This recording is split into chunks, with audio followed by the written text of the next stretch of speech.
카메라를 끼우다가 가끔 이렇게 터치가 되는 경우가 있는데요. 눌러진 김에 이제 마무리를 하려고 그러는데, 이 책에서 이제 제가 네 군데를 좀 이제 선정을 해봤어요. 이 정도로 마무리가 될 만한 책은 아닌데, 그래도 그 양자 인문학적인 언급들이 뭐 더 있을 텐데, 그래도 한번 110페이지에 쉘링이 이런 얘기를 합니다. 인간이라면 누구에게나 이런 생각에 부합하는 어떤 느낌, 즉 인간은 시간 속에서 비로소 만들어진 것이 아니라 아주 영원하게 이미 있었던 것 같은 느낌이 있다. 이미 있었던 것 같은 느낌이 있다. 요게 이제 시간의 동시성 같은, 과거, 현재, 미래의 동시성, 이런 느낌이 아닌가. 뭐 이제 쉘링이 어떻게 느꼈을지 모르겠고요. 자, 통일장 이론 언급 126페이지. 우리는 신을 설명하면서 신을 힘들의 살아있는 통일성이라고 했다. 힘들의 통일성이다.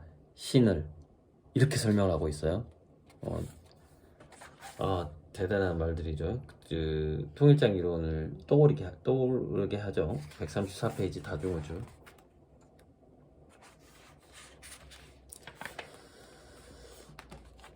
이렇게 많이 이렇게 메모를 해놨는데, 다중우주적 느낌이 있어요. 한번 들어보세요. 신에게서 신의 본질, 또는 달리 말해서 신의 완전성을 도외시한다는 것은 생각될 수조차 없다. 가능한 세계들이 다수라는 것과 관련해서 볼 때, 가능한 세계들이 다수다라는 말 나오죠. 그렇게 볼 때 우리식으로 설명하자면, 근거가 갖는 근원적 운동인 불규칙적인 운동도 틀림없이 무한한 가능성들을 제공하고 있는 듯하다. 왠지 이게 양자장으로부터 비롯된 평행우주를 설명하는 그런 느낌이 든단 말이죠. 그거는 이제 저의 해석이겠지만, 그리고 아래쪽은 그냥 넘어가고요. 마지막 이 쉘링이 쓴 본문의 끝부분 2페이지인데요. 이거는 한번 필로소피, 철학에 대해서 다시 한번 얘기를 하고 있고, 그 다음에 이제 언젠가 다가오게 될 인간이 자연과 물질을 더 이해하게 됐을 때 언젠가 도래하게 될 철학에 대해서 예고를 합니다. 양자인문학 시대를 예고하는 거죠. 굉장히 정말 잘 읽어서 기억하고 싶은, 다시 한번 정지화면, 조명을 좀 세게 해서 정지화면으로 한번.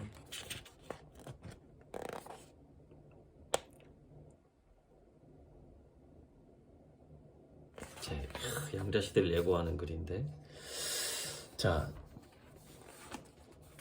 철학에 대해서. 철학이라는 명칭은 사랑이라는 단어와 이런 근원적 지혜라는 단어가 결합되어 만들어졌다.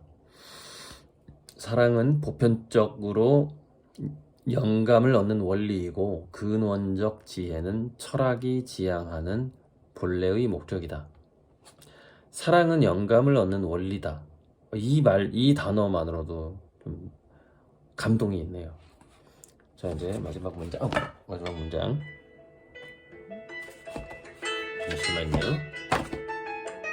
네, 읽어볼게요. 야, 감동적이었어. 이 책의 쉘링이 쓴 본문의 마지막 장이 그 양자시대를 예고하는 듯한 감동이다. 들어봅시다. 우리 시대에 환기된 문제들에 대해 답을 구할 때는 너무 먼 출전을 찾아 떠돌기에 앞서 우리 자신에게서 그리고 우리 자신을 기반으로 해서 답을 구해야 한다고 믿는다. 이 앞쪽도 살짝 읽어줄 필요가 있겠네요. 이걸 이해하려면. 그러니까 만일 철학에게서 변증법적인 원리, 즉 분리하고 유기적으로 질서정연하게 만들어 모양을 갖추도록 해주는 오성과 오성에게 방향을 설정해주는 원상을 동시에 제거한다면, 어렵네요. 그리하여 철학 자체에 더 이상 척도도 규칙도 남아있지 않게 된다면 철학에게 남아있는 길은 역사적으로 해왔던 대로 하는 길, 그리고 과거에 보았던 것과 동일한 결과를 따라가도록 만드는 답습 이외에는 남는 것이 없게 될 것이다. 그러니까 이게 이제 그러니까 오성을 사용하지 않는다면, 즉 이게 깨달을 오자인데 어떤 우리의 감성, 감각, 인간이 원초적으로 느끼는 어떤 것 또는 양심, 신적인 영감 이런 것들이 이 철학에 남아 있어야 된다는 얘기예요. 그렇지 않는다면은 과거에 썼던 규범과 토대를 찾기에 급급한 시대가 될 것이다. 뭐 이렇게 이제 막 비판을 그러니까 지나치게 이성 중심적인 철학을 일단 비판을 한 다음에 그 다음에 이제 이렇게 본문이 넘어가는 건데, 하고 나서 우리 자신을 기반으로 답을 구해야 한다고 믿는다. 직접적인 인식의 가능성이 주어지면 그저 단순히 역사를 믿는 시대는 끝이 난다. 자, 우리가 자연에 쓰여져 있는 신의 언어를 우리가 직접적으로 인식할 가능성이 주어진다면 우리는 과거의 책이나 어떤 역사를 믿는 시대가 끝이 난다, 이렇게 얘기하잖아요. 그런 뜻이에요. 자, 우리에게는 글로 쓰인 그 어떤 것보다 더 오래된 계시인 자연이 주어져 있다. 글로 쓰인 것들은 오래전에 계시 목적을 이행했고 훌륭한 해석도 얻은 반면에 자연은 인간 그 누구에 의해서도 아직 판독되지 않은 징후들을 담고 있다. 자연의 신비 속에 아직 우리가 읽지 못한 언어가 있고 인식하지 못한 어떤 속살, 아직 보지 못한 속살이 있는 거죠. 이제 그게 저는 이제 양자물리학이라고 생각을 하는 거고요. 자, 자연은 인간 그 누구에 의해서도 아직 판독되지 않은 징후들을 담고 있다.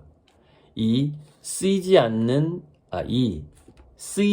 계시가, 아직 드러나지 않은 것, 우리 인간에 의해서 이렇게 판독되지 않은 것, 이 쓰이지 않는 계시가 완전히 이해된다면 종교와 학문에서의 유일하게 참된 체계가 몇몇 철학적이고 비판적인 개념들을 짜깁기에 만들어진 초라한 상태를 벗어나서 진리의 완전한 광채 속에서, 그리고 동시에 온전한 자연 속에서 드러나게 될 것이다. 그때는 옛 대립들을 다시 불러일으키는 시대가 아니라 모든 대립의 바깥에 모든 대립을 넘어서 있는 것을 찾는 시대가 될 것이다. 양자시대 예고죠. 야, 감동적이니까 다시 한번 핵심 문구를 한번 읽어보겠습니다. 우리 시대에 환기된 문제들에 대해 답을 구할 때는 너무 먼 출전을 찾아 떠돌기에 앞서 우리 자신에게서 그리고 우리 자신을 기반으로 해서 답을 구해야 한다고 믿는다. 직접적인 인식의 가능성이 주어지면 그저 단순히 역사를 믿는 시대는 끝난다. 우리에게는 글로 쓰인 그 어떤 것보다 더 오래된 계시인 자연이 주어져 있다. 자연은 인간 그 누구에 의해서도 아직 판독되지 않은 징후들을 담고 있다. 이 쓰이지 않은 계시가 완전히 이해된다면 종교와 학문에서 유일하게 참된 체계가 몇몇 철학적이고 비판적인 개념들을 짜깁기에 만들어진 초라한 상태를 벗어나서 진리의 완전한 광채 속에서, 그리고 동시에 온전한 자연 속에서 드러나게 될 것이다. 모든 대립이 바깥의 모든 대립을 넘어서 있는 것을 찾는 시대가 될 것이다.